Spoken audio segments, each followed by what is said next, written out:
अरे संगीता बहू, कितनी ओछी सोच है तेरी। अगर थोड़ा बहुत अपनी ननद नंदोई की मदद कर दोगी तो तुम्हारे घर में कौन सी गरीबी आ जाएगी।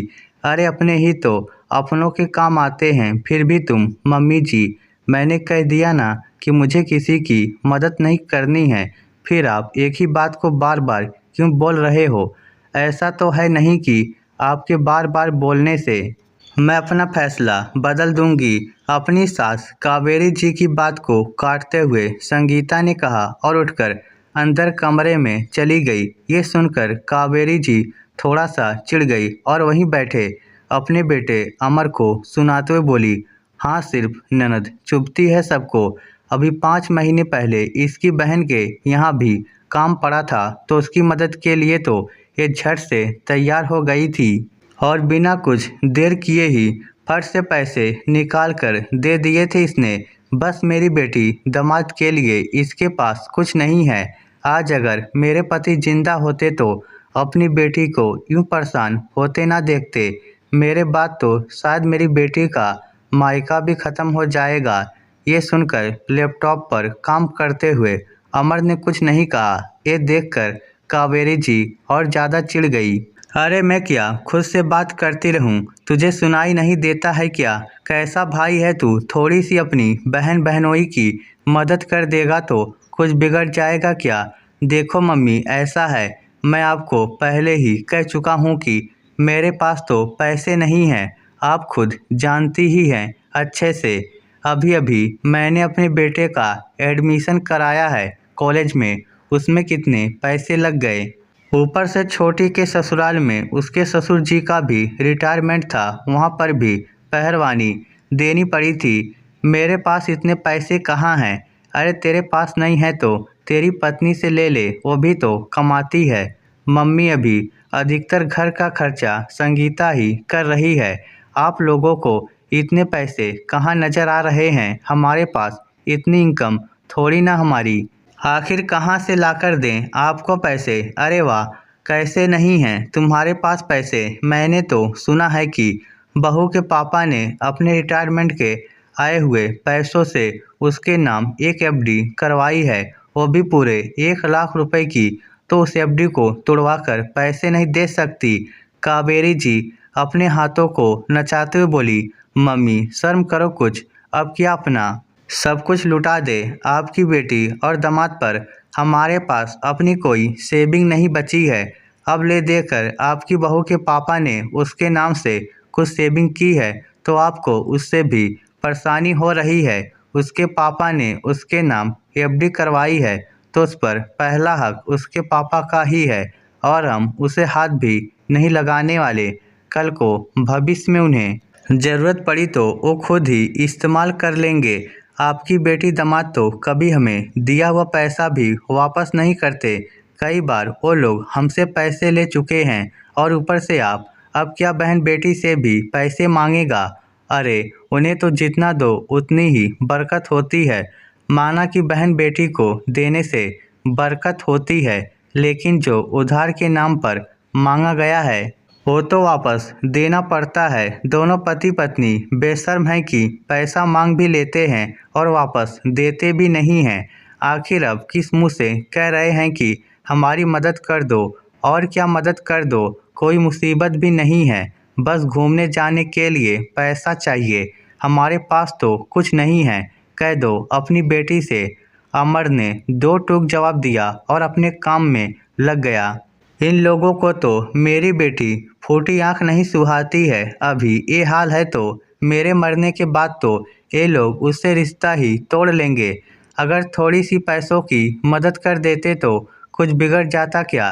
बेचारी को अपनी देवरानी जेठानी के सामने हमेशा झुकना पड़ता है।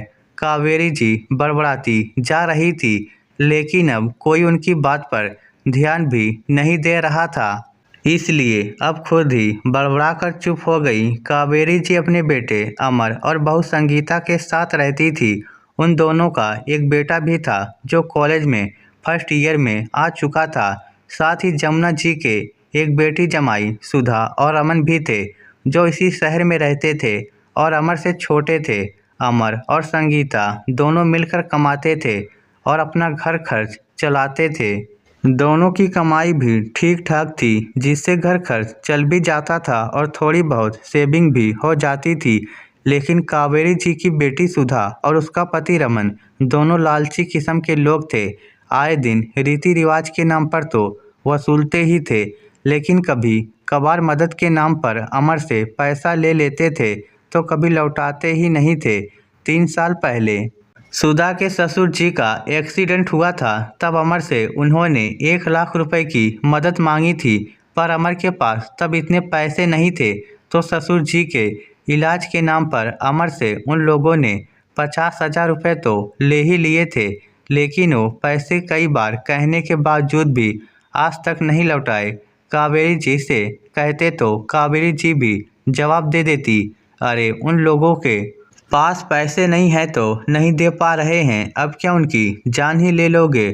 और फिर अब ज़्यादा मत बोलो, बेटी के ससुराल का मामला है, फालतू से परेशानी होगी। ये सोच ले कि अपनी बहन पर खर्च कर दिए, लेकिन बाद में पता चला कि ससुर जी का तो मेडिकल हो रखा था और अधिकतर इलाज के खर्चे की भरपाई वहीं से हो गई। यहाँ तक कि उसकी जेठानी से सुनने में आया था कि सुधा और अमन ने तो एक पैसे की मदद नहीं की थी, वो तो 50,000 रुपये गए कहाँ। जब एक बार सुधा से पूछा था तो उसने तो रोना धोना मचा दिया था, मुझसे ज़्यादा आपको मेरी जेठानी पर भरोसा है। अरे जलती है वो मुझसे, इसलिए झूठी अफवाह फैला रही है। उसका रोना धोना सुनकर कावेरी जी ने भी संगीता और अमर को खूब सुनाया था। उसके बाद तो दोबारा उन लोगों ने उससे कभी पूछा भी नहीं। उसके बाद भी 1-2 बार ऐसा मौका आया जब सुधा ने अमर से मदद मांगी और कावेरी जी ने पीछे पड़कर उसे पैसे दिलवा ही दिए, लेकिन वो पैसे भी डूब गए, लौटकर वापस नहीं आए। सुधा और अमन का व्यवहार ऐसा ही था कि रिश्तेदार भी अब उनसे बचते थे, जिससे वो लोग पैसों की मदद लेते थे, उन्हें कभी पैसे लौटाते ही नहीं थे, इसलिए कोई भी उनकी मदद करने को तैयार भी नहीं होता था। अभी 2 दिन पहले ही सुधा ने फ़ोन करके कावेरी जी से मदद मांगी थी। आखिर उसे पूरी उम्मीद थी कि कावेरी जी तो कभी उसकी मदद के लिए मना ही नहीं करेगी। आखिर वो तो एक माँ है, उसे 20,000 रुपये की ज़रूरत थी। दरअसल उसकी देवरानी जेठानी रामेश्वरम टूर के लिए जा रही थी और सुधा भी उनके साथ जाना चाहती थी, पर देवरानी जेठानी ने साफ साफ कह दिया था कि सब अपने अपने खर्चों पर जाएंगे। रमन के पास इतने पैसे नहीं थे, इसलिए उसने कावेरी जी से मदद मांगी थी। उसे पता था कि संगीता के नाम पर एफडी थी। अब कावेरी जी अमर के पीछे पड़ी हुई थी। खैर थोड़ी देर बाद कावेरी जी की सुधा से फ़ोन पर बात हुई और फिर शाम तक सुधा मायके पहुंच गई। शायद झगड़े के मूड में ही वो यहाँ आई थी। भाभी, आप क्या मेरी थोड़ी सी मदद नहीं कर सकते? मेरी देवरानी जेठानी के सामने मेरी थोड़ी सी इज्जत रख लोगे तो आपका कुछ बिगड़ जाएगा क्या? मुझे 20,000 रुपये देने में आपको रोना आ रहा है, और यहाँ मेरी माँ ने अपना बेटा आपको दे दिया, अपना पूरा घर दे दिया और गृहस्थी दे दी, पर उनकी बेटी आज पैसों के लिए मोहताज हो रही है। ये क्या कह रही हो सुधा? हमारे पास पैसे नहीं हैं, इसलिए तो मदद के लिए मना किया है। संगीता ने कहा, कैसे नहीं आपके पास पैसे? आपके पापा ने आपके नाम पर 1 लाख रुपए की एफडी करवा रखी है ना? वो कहाँ है? सुधा एक ही सांस में सब कुछ बोल गई। बस करो सुधा, जो मन में आ रहा है बोले जा रही हो। ओ एफडी मेरे पापा ने मेरे नाम से करवाई जरूर है, पर वो उनकी सेविंग है, वो चाहे जैसे खर्च करे, ये उनका फैसला। और रही बात की मम्मी जी ने अपना बेटा मुझे दे दिया, अपने घर अपनी गृहस्थी मुझे दे दी, तो मैंने भी अपनी पूरी जिंदगी इस घर को दी है। मैंने भी अपने पति के साथ कंधे से कंधा मिलाकर चलती हूँ, तब जाकर ये घर चलता है। पैसा लेकर लौटाना आप नहीं जानती। अपनी रिश्तेदारी आपने बिगाड़ रखी है, तो मुझसे क्यों उम्मीद करती हैं आप? पैसे नहीं हैं तो घूमने जाना जरूरी है क्या? जितनी चादर उतना पैर फैलाओ, समझी तुम? भाभी हूँ तुम्हारी, मुझसे बात करनी है तो ढंग से करना, वरना करना ही मत। आखिर संगीता ने सुधा को लताड़ा तो उसके बाद मुंह फुलाकर सुधा अपने ससुराल चली गई और दोबारा उसके बाद कभी पैसे मांगने यहाँ नहीं आई। और ना ही कावेरी जी ने दोबारा जिद की सुधा को पैसे देने की। इस स्टोरी को लेकर आपकी क्या राय है?